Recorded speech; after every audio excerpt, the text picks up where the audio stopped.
J.K. Yadav Films present.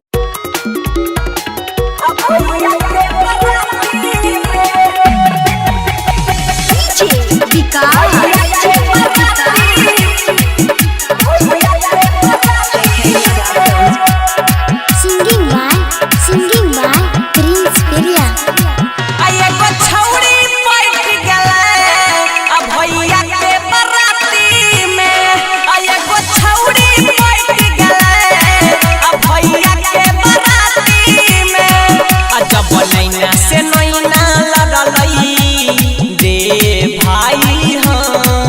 जब नैना से नैना लड़लई मिलक के पहिला राती में एगो छौड़ी पट गले आ भैया के बराती में एगो छौड़ी पट गले आ भैया के बराती में DJ विकास रिकॉर्डिंग स्टूडियो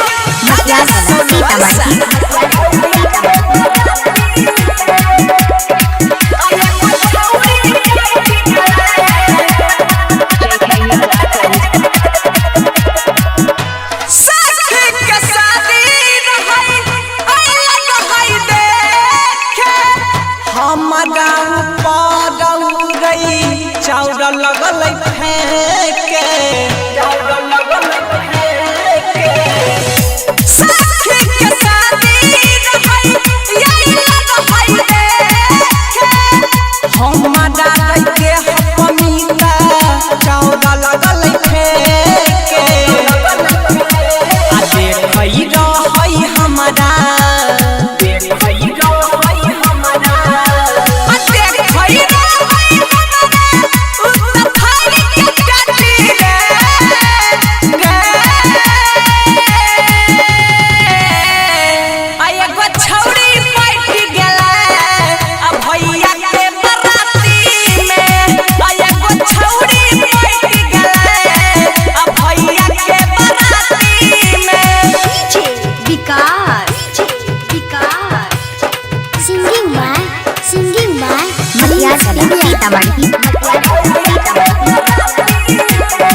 के से आई के जान ले गेलै दिल रे ले गेलै दिल रे धीरे जब का सजियल भले मुसकिल रे कहै छोरी साचे ले गेलै दिल रे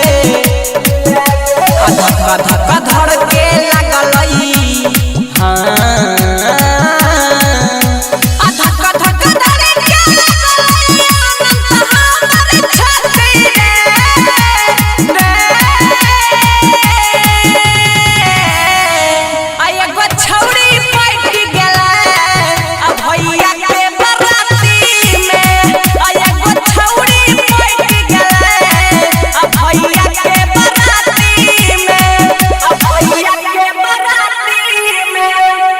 J.K. Yadav Films.